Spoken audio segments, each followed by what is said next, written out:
Perkenalkan, nama saya Clarentina Maria Tutudosi Atololon, NIM 181020053, Program Studi Akuntansi, Fakultas Ekonomi dan Bisnis Universitas Cendana. Pada kesempatan kali ini, saya akan menjelaskan sedikit mengenai laporan proyek magang saya yang berjudul Penerapan Pembukuan Sederhana pada Usaha Batok Petok. Banyak hal yang menjadi tantangan bagi sebuah usaha dalam menjalankan usahanya. Salah satu tantangan yang paling sering dihadapi adalah masalah pembukuan. Pembukuan masih dianggap hal yang sepele bagi beberapa usaha. Hal ini disebabkan karena kurangnya pemahaman wirausahawan mengenai akuntansi. Padahal dalam suatu usaha, akuntansi merupakan hal yang sangat penting bagi usaha tersebut. Apabila akuntansi ini diterapkan dengan baik dan memadai, maka dapat membantu peningkatan usaha tersebut dan dapat menghasilkan suatu laporan yang dapat dipercaya dan handal, sehingga dapat digunakan untuk berbagai keperluan oleh pengelola usaha. Oleh karena itu, dengan dilaksanakannya proyek magang kali ini, saya akan membantu UMKM untuk menerapkan pembukuan sederhana dalam usahanya. Nah, kali ini saya mengambil usaha yang bergerak di bidang produksi batako dan juga penjualan batako, dan usaha ini didirikan pada tahun 2019.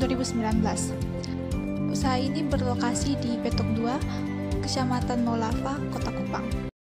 Selanjutnya, saya akan menjelaskan mengenai pembukuan yang saya lakukan pada usaha batako ini.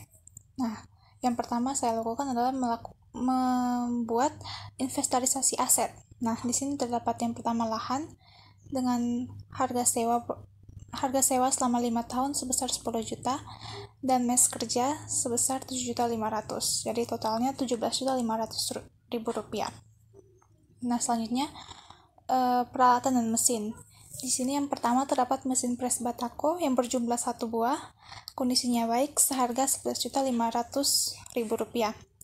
Yang kedua, papan pres batako sejumlah 600 buah, dalam kondisi baik, harganya 3.500.000 rupiah. Selanjutnya, terpal besar berjumlah 1 buah, kondisi baik, harganya 300.000 rupiah.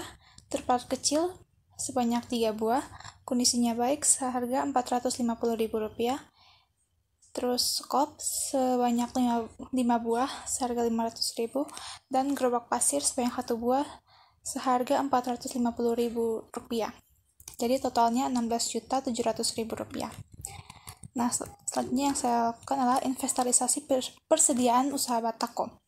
Nah, persediaan yang pertama itu tanah putih. Jumlahnya 1 rit, seharga 450.000 rupiah. Yang kedua semen, terdapat 2 sak, yaitu 92.000 rupiah. Yang ketiga air, seharga 70.000 rupiah. Dan selanjutnya solar, seharga 110.000 rupiah, dan oli diesel seharga 25.000 rupiah. Jadi totalnya 747.000 rupiah. Selanjutnya kita masuk pada bagian neraca saldo awal.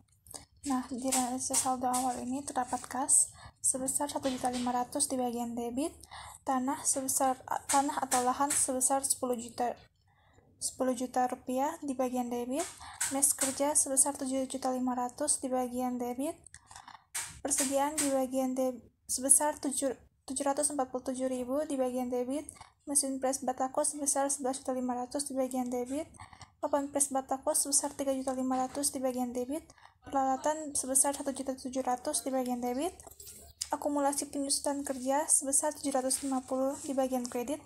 Nah, akumulasi penyusutan mes kerja ini didapat dari biaya perolehan bagi masa manfaat. Biaya perolehannya sebesar 7.500.000 dibagi masa manfaatnya yaitu 10 tahun, jadi sebesar 750.000 rupiah. Nah, selanjutnya akumulasi penyusutan mesin pres batako sebesar 217.000 rupiah. Nah, ini didapat dari biaya perolehan dikurang residu dibagi masa manfaat. Biaya perolehannya sebesar 11.500.000 dikurangi dengan residu sebesar 9.500.000 dibagi masa manfaat 10 tahun, jadi 150, jadi hasilnya sebesar 200.000 rupiah. Nah, 200.000 rupiah ini dibagi dengan 12 bulan, yaitu sebesar 17.000 rupiah. Nah, 200.000 itu ditambah dengan 17.000 jadinya 217.000 rupiah. akumulasi penyusutan papan pres Batako sebesar Rp108.000. Caranya sama seperti akumulasi penyusutan mesin pres Batako. Selanjutnya akumulasi penyusutan peralatan didapat sebesar Rp368.000, didapat dari biaya perolehan sebesar Rp1.700.000 dibagi dengan masa manfaat yaitu 5 tahun, jadi hasilnya Rp368.000. Selanjutnya yaitu modal sebesar Rp35.400.000 di bagian kredit. Nah, totalnya di bagian debit dan kredit balance sebesar Rp36.447.000. Selanjutnya kita masuk pada bagian buku kas masuk dan keluar.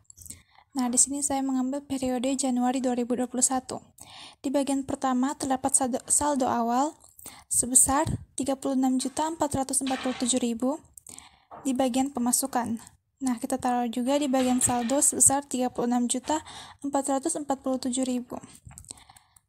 Pada tanggal 2 Januari terdapat transaksi berupa penjualan Batako sebanyak 65 buah seharga Rp143.000 ditaruh di bagian pemasukan. Nah, di bagian saldonya itu kita tambah saldo sebelumnya sebesar Rp36.447.000 ditambah dengan pemasukan sebesar Rp143.000. Jadi saldonya menjadi Rp46.590.000. Nah, pada tanggal 5 Januari terdapat transaksi berupa pembayaran listrik sebesar Rp100.000. Nah, karena ini merupakan pembayaran, maka dia masuk pada bagian pengeluaran. Nah, pada bagian saldonya itu didapat dari saldo sebelumnya yaitu Rp36.590.000 dikurangi dengan Rp100.000. Jadi saldo pada tanggal 5 Januari yaitu sebesar Rp36.490.000. Begitu pula pada tanggal selanjutnya yaitu tanggal 6 Januari terjadi transaksi berupa pembelian tanah putih sebesar Rp450.000.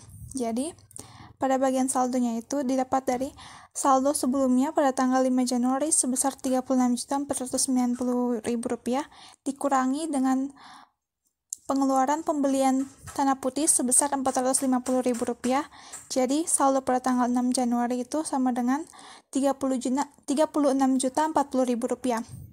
Nah, begitu pula selanjutnya sampai tanggal 31 Januari.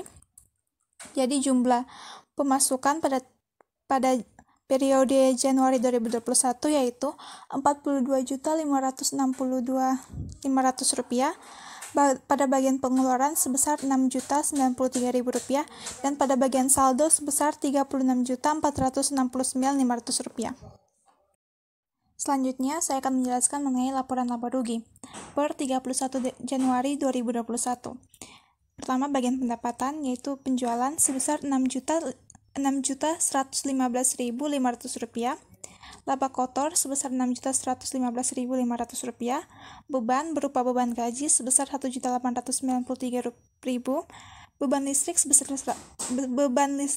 Rp100.000 dan beban lain-lain sebesar Rp450.000. Nah, total bebannya yaitu sebesar Rp2.443.000. Jadi laba bersihnya didapat dari laba kotor dikurangi dengan total beban yaitu hasilnya Rp3.672.500.